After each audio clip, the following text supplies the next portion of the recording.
You are welcome. हम अपनी class शुरू करते हैं 12th क्लास की फ्लेमिंगो बुक का। हम फर्स्ट लेसन शुरू करेंगे जिसका नाम है द लास्ट लेसन और इसको लिखा है अल्फोंस डोडेट ने। अब हम अपना लेसन शुरू करने से पहले मैं आपसे एक जनरल क्वेश्चन पूछ रही हूँ जिसका उत्तर आप मुझे कमेंट सेक्शन में ज़रूर दें, जिससे आपकी जीके भी पता चलेगी। Which is the longest word in English? English literature का सबसे लंबा शब्द कौन सा है? अब हम अपना लेसन शुरू करते हैं जिसको लिखा है अल्फोंस डोडेट ने। अल्फोंस डोडेट एक फ्रेंच नोवेलिस्ट और एक शॉर्ट स्टोरी राइटर थे। अब जो हमारा लेसन है इसके नाम से ही हमें पता चल रहा है कि ये आखिरी पार्ट है, लास्ट लेसन। तो ये लास्ट लेसन किसका है? मिस्टर हेमिल अपनी क्लास को अपना आखिरी लेक्चर डिलीवर कर रहे हैं और उसमें एक स्टूडेंट है फ्रेंच। और इस लेसन में हमें उनकी फीलिंग्स भी पता चलती है, फीलिंग्स ऑफ टीचर और स्टूडेंट फ्रेंच की और बाकी स्टूडेंट्स की और विलेजर्स की। अब इसकी स्टार्टिंग से पहले मैं आपको इसकी थीम बता देती हूँ। लेसन की इम्पोर्टेंस ऑफ आवर लैंग्वेज। हमारी लैंग्वेज की क्या इम्पोर्टेंस होती है? हमें अपनी लैंग्वेज से बहुत प्यार करना चाहिए और हमारी लैंग्वेज की हमारे जीवन में बहुत ज़्यादा इम्पोर्टेंस होती है। और एक है impact of war on life of people. लोगों के जीवन में युद्ध की क्या भूमिका होती है और युद्ध का परिणाम जो निकलता है उसका क्या असर लोगों के जीवन पे पड़ता है। और तीसरा है कि we must learn from the beginning. हमें बिल्कुल शुरुआत से ही पढ़ना चाहिए। और moreover it portrays the attitude of students, parents and teachers towards learning. अब लर्निंग के प्रति जो एटीट्यूड है इस लेसन के अंदर जो दिखाया गया है, जो आमतौर पर भी होता है सोसाइटी में, स्टूडेंट्स का एटीट्यूड, पेरेंट्स का और टीचर्स का, जो हम आगे पढ़ेंगे, आगे मैं आपको बताऊंगी। अब ये जो इसकी थीम है इसमें we must learn from the beginning, इसका मतलब ये है कि हमें बिल्कुल शुरुआत से ही पढ़ना चाहिए। इसमें क्या है, मिस जो फ्रेंच है वो बच्चा वो रोज अपनी पढ़ाई को ऐसे ही छोड़ देता था कि कल पढ़ लूंगा कल पढ़ लूंगा, वो बिल्कुल भी ध्यान नहीं देता था। पर जब इसको ये पता चला कि ये उसका आखिरी पार्ट है जो उसके मिस्टर हेमिल डिलीवर कर रहे हैं उसके टीचर, तो उसको एक ये बहुत बड़ा एक थंडर क्लैप के समान लगा और आज उसको इतना ज़्यादा समझ आ रहा था जितना उसको कभी भी समझ नहीं आया था। यानी कि ये लेसन, इस लेसन का नाम देखो, इसके लेसन का नाम है द लास्ट लेसन। अब ये लेसन सीक्वेंस के हिसाब से तो लास्ट में भी दिया जा सकता था, आपकी सिलेबस के हिसाब से कि आखिर में पार्ट दे देते जिसका नाम था द लास्ट लेसन और वहाँ सूटेबल भी होता। पर इसको बिल्कुल स्टार्टिंग में क्यों दिया गया है, फर्स्ट नंबर पे क्यों दिया गया है? इसीलिए दिया गया है कि ताकि इस लेसन से स्टूडेंट कुछ सीखें। क्या सीखें? कि उनको ये समझ में आए कि हमें बिल्कुल स्टार्टिंग से ही पढ़ना चाहिए। हमें इतना ध्यान अगर हम बिल्कुल स्टार्टिंग के डे से ले लें तो हम सारे टॉपर हो सकते हैं। अब इसमें क्या होता है, जिस दिन टीचर ने इस बच्चे को बताया कि ये मैं आखिरी लेसन आपको डिलीवर कर रहा हूँ, तो उस बच्चे को इतना क्लियरली समझ आया कि जितना उसको कभी भी समझ नहीं आया था। जो किताबें उसको बोझ लगती थी, न्यूसेंस लगती थी, आज उसको बेस्ट फ्रेंड लग रही थी जिसको कि वो कभी भी गिव अप नहीं करना चाहता। अब हम अपना लेसन शुरू करते हैं कि लेसन की स्टार्टिंग में क्या होता है। फ्रेंच स्कूल के लिए लेट हो रहा था। फ्रेंच इसमें एक छोटा सा बच्चा है जो जिसको मिस्टर हेमिल पढ़ाते हैं, वो स्कूल के लिए लेट हो रहा था और वो भागा भागा जा रहा था। और रास्ते में उसने क्या देखा कि रास्ते में उसने बहुत सारी नेचुरल ब्यूटी देखी। उसने देखा कि पक्षी चहचहा रहे हैं, पर्शियन सोल्जर्स ड्रिल कर रहे हैं, ये सब उसने देखा और उससे वो अट्रैक्ट हो गया। एक बार तो उसने सोचा कि मैं यहीं रुक जाता हूँ, पर उसको फिर एकदम से वो अपना विचार बदल देता है और भाग के स्कूल की तरफ भागता है। तो रास्ते में एक बुलेटिन बोर्ड था। बुलेटिन बोर्ड यहाँ पे है कि हर न्यूज़, हर अच्छी और बुरी खबरें, पर यहाँ तो लगभग बुरी खबरें ही आ रही थी। क्योंकि ये लेसन की जो स्टार्टिंग है इसमें क्या होता है कि फ्रांस और पर्सिया का युद्ध हुआ था और इसमें फ्रांस हार जाता है और पर्सिया जीत जाता है। अब पर्सिया उस टाइम का जर्मनी से और कुछ ऑस्ट्रिया का पार्ट था और कुछ पोलैंड का, तीनों मिल करके पर्सिया बना था। और अब जो फ्रांस के शहर थे अल्सेस और लोरेन, इसमें एल्सेस और लोरेन में अब पर्सिया का राज है और पर्सिया चाहता है कि यहाँ पर फ्रेंच भाषा को छोड़ के जर्मन भाषा पढ़ाई जाए। अब इसीलिए ये टीचर जो थे फ्रेंच लैंग्वेज के टीचर थे और ये टीचर इनका आखिरी दिन था, अपना लास्ट लेसन ये डिलीवर कर रहे थे। ये सब चीज़ें, ये फ्रांस जो है युद्ध को हार जाता है और जर्मन जीत जाता है, जर्मनी भाषा पढ़ाई जाएगी, ऐसी सारी न्यूज़ बुलेटिन बोर्ड से आती थी। अब बुलेटिन बोर्ड के ऊपर और क्या क्या न्यूज़ होती थी कि कमांडिंग ऑफिसर के ऑर्डर होते थे बुलेटिन बोर्ड के ऊपर, और जो भी अच्छी और बुरी खबरें थी देश के प्रति, वो लॉस्ट बैटल्स की, युद्ध जो हार गए हैं उनकी, और सारी ड्राफ्ट्स की ये सारी न्यूज़ बुलेटिन बोर्ड पर लिखी जाती थी। तो जब बच्चा फ्रेंच भागते हुए जा रहा था तो उसने देखा कि बुलेटिन बोर्ड के सामने बहुत भीड़ थी, पर उसके पास इतना टाइम नहीं था कि वो बुलेटिन बोर्ड के सामने रुक कर सुन सके या लोगों की बातें सुन सके या देख सके, क्योंकि वो पहले से स्कूल के लिए लेट था और उसको डर था कि टीचर उसको डांटेंगे। अब क्या होना था कि आज उसके टीचर उससे पूछने वाले थे पार्टिसिपल के बारे में, पार्टिसिपल का टेस्ट लेने वाले थे। तो जब जैसे ही बच्चा स्कूल के थोड़ा सा बाहर था तो वो बिल्कुल हैरान रह गया। क्यों हैरान रह गया? क्योंकि स्कूल, आमतौर पर स्कूल जो जब लगा होता है या क्लासेस में बच्चे होते हैं तो बिल्कुल शांति नहीं होती, बहुत ज़्यादा हस्टल बस्टल होती है, शोर शराबा होता है, बाहर तक, स्कूल के बाहर तक आवाज़ें आती है। पर फ्रेंड्स को ऐसा बिल्कुल नहीं लगा। जैसे ही वो अंदर एंटर किया, उसने बाहर से भी उसको बिल्कुल अलग लग रहा था, संडे मॉर्निंग की तरह लग रहा था कि संडे मॉर्निंग का के जैसे है। संडे मॉर्निंग में स्कूल बिल्कुल क्वाइट होता है, सुनसान होता है, उसी तरह के उस तरीके से उसको आज लग रहा था। पर जैसे ही वो अंदर एंटर हुआ तो वो डर रहा था कि मिस्टर हेमिल उसको डांटेंगे, पर मिस्टर हेमिल बिल्कुल उसको नहीं डांटते हैं। वो स्माइल के साथ उसका वेलकम करते हैं और बोलते हैं कि प्यारे बच्चे अंदर आ जाओ, और हम तुम्हारे बिना ही पढ़ाना शुरू करने वाले थे। पर फ्रेंच अपनी क्लास में बैठता है तो ये बात देखकर हैरान हो जाता है कि क्लास के पीछे बैक बेंचेस पे विलेजर्स बैठे थे, बूढ़ा होजर बैठा था, और भी बूढ़े बूढ़े लोग, बड़े लोग स्कूल में उसके बेंचेस पे, उसके रूम के लास्ट बेंचेस पर बैठे थे। इस बात से वो बहुत हैरान होता है। और मिस्टर हेमिल अब इस बात से तो हैरान था विलेजर्स की वजह से, और एक बात और हैरानी वाली थी कि मिस्टर हेमिल ने उस दिन बहुत अच्छे कपड़े पहने हुए थे। और कैसे कपड़े पहने हुए थे? उसने वो कपड़े जो वो संडे क्लॉथ उनको कहा गया है कि जो क्लॉथ वो केवल प्राइस डिस्ट्रीब्यूशन या इंस्पेक्शन के दिनों में पहनते थे। और कैसे कपड़े पहन रखे थे? ग्रीन कोट पहन रखा था, एक फ्रिल वाली शर्ट डाल रखी थी, और ब्लैक सिल्क की एम्ब्रॉयडर्ड कैप डाल रखी थी। अब बच्चा बिल्कुल हैरान था, वो वैसे लेट था। पर जैसे ही मिस्टर हेमिल ने बोलना शुरू किया, उसने डिक्लेयर किया कि this is your last French lesson, कि आपका फ्रेंच भाषा का ये आखिरी पार्ट है। तो उस बच्चे के लिए ये बात एक थंडर क्लैप के समान लगी, एक बिजली की कड़कड़ाहट होती है बहुत ज़ोर से, कि उसके ऊपर बिजली गिर गई हो, ऐसा उस बच्चे को लगता है।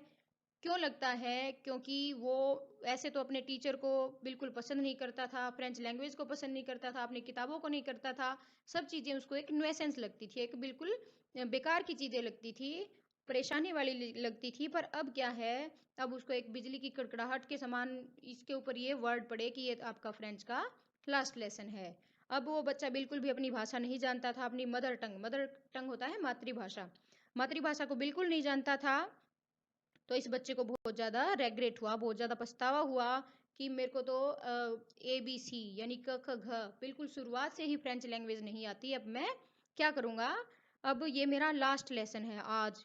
मतलब ये यहाँ जो बच्चे की फीलिंग्स हैं, ये आप लोगों की, स्टूडेंट्स की फीलिंग्स के साथ अब ये डिस्क्राइब की गई हैं कि आप बच्चों की फीलिंग क्या होती है कि हम कल पढ़ लेंगे, परसों पढ़ लेंगे, उससे अगले दिन पढ़ लेंगे, पेपर आने दो, अभी तो पेपर के बहुत दिन, पूरा साल पड़ा है, चलो 1 महीना रहता है, 1 महीने में 30 दिन, बहुत दिन पड़े हैं।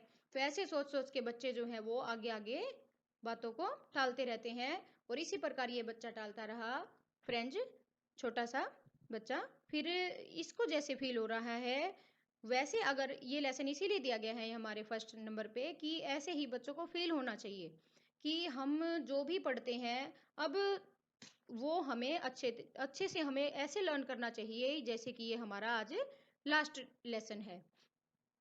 यानी कि इसके बाद हमें टीचर नहीं पढ़ाएंगे, तो इतना सीरियसली बच्चों को ध्यान लगा के पढ़ना चाहिए।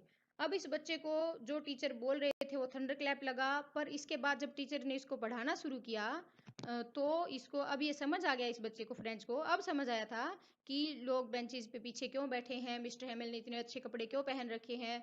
तो ये सारी बातें अब उसको समझ आ जाती हैं। अब मिस्टर हेमिल डिक्लेयर करते हैं कि ये लास्ट लेसन है, उसके बाद वो पढ़ाना शुरू कर देते हैं। अब जो भी मिस्टर हेमिल पढ़ा रहे थे बाकी दिनों की तरह ही पढ़ा रहे थे, पर बहुत ज़्यादा डेडिकेशन के साथ, बहुत ज़्यादा समर्पण के साथ पढ़ा रहे थे। बच्चों को इतना क्लियर समझ आ रहा था और मिस्टर हेमिल भी बहुत अच्छी तरह से समझा रहे थे। अब इसके बाद जो है वो सब कुछ चीज़ें बच्ची को बहुत अच्छी तरीके से समझ आ रही थी, जैसे कि उसको कभी भी नहीं आया। अब उसने रियलाइज़ किया कि मैंने पहले ध्यान क्यों नहीं दिया। अब मैं पहले अगर ध्यान दे लेता तो मुझे फ्रेंच लैंग्वेज भी आ जाती और मैं बिल्कुल एक परफेक्ट बन जाता हर चीज़ में। पर अब इस बच्चे को आज ये जागा है, जैसे कहते हैं ना कि अब जागा है, तो वो अब जागा है ये। पर अब जागने से अब पछताने से क्या होत, जब चिड़िया चुग गई खेत। अब चिड़िया खेत चुग गई है। अब तो उनका लास्ट लेसन है, एक दिन में वो क्या पढ़ा, इतना ज़्यादा नहीं पढ़ा पाएंगे कि वो बच्चा पूरी की पूरी फ्रेंच लैंग्वेज समझ सकता है। अब मिस्टर हेमिल एक बात और कहते हैं इनको कि इसमें आप बच्चों की कोई गलती नहीं है, आप सबकी गलती नहीं है अकेले, इसमें तीन तीन लोगों की गलती है। एक तो आपके पेरेंट्स की, कि वो लोग क्या सोचते हैं कि आपसे घर पे काम करवा लें, आप उनके काम में हेल्प कर दो, पैसे अर्निंग करने में हेल्प कर दो। और दूसरा स्टूडेंट्स जो बिल्कुल भी ध्यान नहीं देते हैं पढ़ने में। और तीसरा मेरी भी बहुत गलती है। मेरी गलती क्या है कि मैं कभी, मेरा अगर पढ़ाने का मन नहीं होता तो मैं छुट्टी ले लेता था, या कभी अगर मैं फिशिंग पे जाना चाहता तो तुम्हें छुट्टी दे देता था, और या कभी मैं तुम्हें क्या कहता कि मेरे प्लांट्स को पानी दे दो। इसलिए मेरा भी इसमें बराबर का ही कसूर है।